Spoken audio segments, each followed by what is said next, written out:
अस्सलाम वालेकुम जी, मैं हूं कामरान चौधरी और आप देख रहे हैं केमिस्ट्री विद कामरान चौधरी।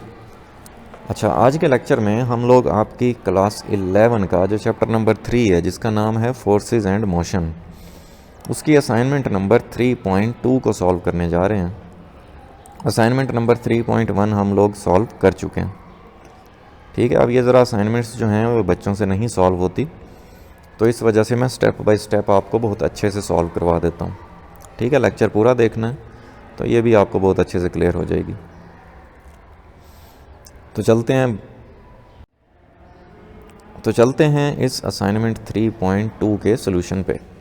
तो सबसे पहले तो हम लोग इसकी स्टेटमेंट देख लेते हैं। ठीक है, स्टेटमेंट क्या है? स्टेटमेंट में वो कह रहा है कि a proton moving with a speed of 1 × 10⁻⁷ metre per second. एक प्रोटॉन है जो कि 1 × 10⁻⁷ मीटर पर सेकेंड की स्पीड से मूव कर रहा है, passes through a 0.020 centimetre thick sheet of paper, जो कि एक पेपर की शीट से गुजरता है और उस पेपर की शीट की जो थिकनेस है वो आपको दे दी 0.020 सेंटीमीटर। पेपर में से गुजरने के बाद जो उसकी स्पीड है वो रह जाती है 2 × 10⁻⁶ मीटर पर सेकेंड। ठीक है, तो आपने कैलकुलेट करना है डिसलरेशन, या जिसको आप रिटार्डेशन बोलते हो या नेगेटिव एक्सेलरेशन बोलते हो, क्योंकि आप देख रहे हो कि पेपर से गुजरने से पहले उसकी स्पीड ज़्यादा थी, पेपर में गुजरने के बाद उसकी स्पीड कम हो गई। तो स्पीड का कम होना क्या कहलाता है? डिसलरेशन कहलाता है। ठीक है, नेगेटिव एक्सेलरेशन कहलाता है। और आपने टाइम कैलकुलेट करना है कि कितने टाइम में वो उस शीट से पास हुआ प्रोटॉन। ठीक है, ये दो चीज़ें आपने कैलकुलेट करनी है। सो गिवन क्या क्या है हमें? इनिशियल वेलोसिटी गिवन है, वी आई बोलते हैं जिसको हम, 1 × 10⁻⁷ मीटर पर सेकेंड। डिस्टेंस आपको गिवन है, या थिकनेस ऑफ शीट कह लो। ठीक है, जो कि बेसिकली डिस्टेंस ही होगा जो कि उस प्रोटॉन ने पास किया, वो है 0.020 सेंटीमीटर। हम इसको SI यूनिट में कन्वर्ट कर लेंगे 100 से डिवाइड करके, तो ये आ जाएगा 0.00020 मीटर। ठीक है, फिर हमें फाइनल वेलोसिटी गिवन है VF, जो कि है 2 × 10⁻⁶ मीटर पर सेकेंड। फाइंड क्या करना है हमने? डिसलरेशन फाइंड करना है और टाइम टेकन T कैलकुलेट करना है। ठीक है, अब सबसे पहले तो हम लोग डिसलरेशन कैलकुलेट कर लेते हैं। उसके लिए हम थर्ड इक्वेशन ऑफ मोशन को इस्तेमाल करेंगे। ठीक है, जो क्या होती है 2AS = VF² - VI²। अब ये थर्ड इक्वेशन ऑफ मोशन क्यों यूज़ करेंगे? अपने डाटा को देखते हुए। देखो, हमें इनिशियल वेलोसिटी गिवन है, फाइनल वेलोसिटी गिवन है, डिस्टेंस गिवन है। ठीक है, तो यही एक ऐसी इक्वेशन है जिसमें हम ये तीनों वैल्यूज़ सब्स्टिट्यूट करके हम ये ए की वैल्यू कैलकुलेट कर सकते हैं, जिसको हम डिसलरेशन बोल रहे हैं।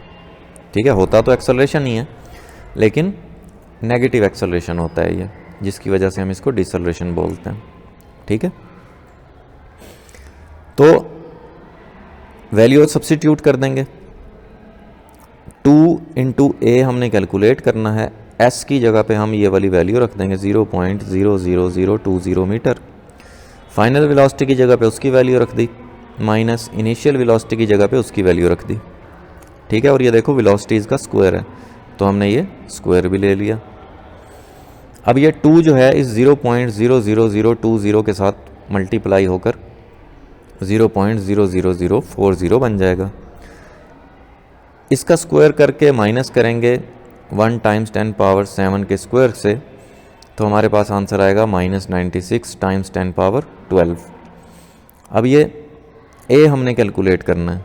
ठीक है, तो ये 0.00040 इधर A के साथ मल्टीप्लाई हो रहा है, दूसरी तरफ जाकर ये डिवाइड हो जाएगा -96 × 10⁻12 से। ठीक है, तो फाइनली जब आप डिवाइड करोगे तो हमारे पास एक्सेलरेशन आ जाएगा -2.4 × 10⁻17 मीटर पर सेकेंड स्क्वायर। अब ये देखो, ये नेगेटिव आ रहा है, इसका आंसर नेगेटिव का साइन लगा हुआ है। इसी वजह से हम इसको डिसेलरेशन बोलते हैं। ठीक है, ओके। सो अब हमने कैलकुलेट करना है टाइम। ठीक है, सो टाइम के लिए हम इक्वेशन ऑफ मोशन यूज़ करेंगे फर्स्ट वाली। ठीक है, जो कि होती है v f is equal to v i plus a T.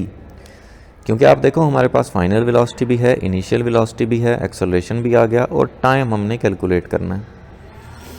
सो सबसे पहले तो हम टाइम को सब्जेक्ट बना लेंगे, इस टी को एक तरफ कर लेंगे, बाकी चीज़ों को दूसरी तरफ ले जाएंगे। सो ये वी आई इधर ए टी के साथ प्लस हो रहा है ना, दूसरी तरफ जाकर ये माइनस हो जाएगा कुछ इस तरह से। ठीक है, और ये ए जो है इस टी के साथ मल्टीप्लाई हो रहा है, तो इधर आकर ये डिवाइड हो जाएगा। बस अब आपने वैल्यूज़ पुट करनी है। फाइनल वेलोसिटी की जगह 2 टाइम्स 10 पावर 6 वैल्यू रख दी, माइनस इनिशियल वेलोसिटी की जगह 1 टाइम्स 10 पावर 7 वैल्यू रख दी, डिवाइडेड बाय एक्सेलरेशन जो कि हमारे पास आया था -2.4 टाइम्स 10 पावर 17 मीटर पर सेकंड स्क्वायर। सो इसको हम लोग कैलकुलेट कर लेंगे, इन दोनों को माइनस करेंगे तो हमारे पास आंसर आ जाएगा -8 टाइम्स 10 पावर 6, और नीचे एक्सेलरेशन की वैल्यू है। नेगेटिव नेगेटिव के साथ कैंसिल हो जाएगा, और जब आप 8 टाइम्स 10 पावर 6 को डिवाइड करोगे 2.4 टाइम्स 10 पावर 17 से, तो आंसर आ जाएगा हमारे पास 3.33 टाइम्स 10 पावर -11 सेकेंड। ठीक है, सो बस ये दो चीज़ें आपने कैलकुलेट कर ली थी और वो हमने कैलकुलेट कर ली। आसान लगा होगा आपको, उम्मीद है। सो ये थी आपकी असाइनमेंट 3.2। वीडियो पसंद आई है तो चैनल को सब्सक्राइब कर देना, वीडियो को लाइक और शेयर ज़रूर कर दिया करें अपने फ्रेंड सर्कल में। कोई भी क्वेश्चन है आपका नीचे कमेंट सेक्शन में पूछ लेना। ठीक है, चलो, thank you for watching this video.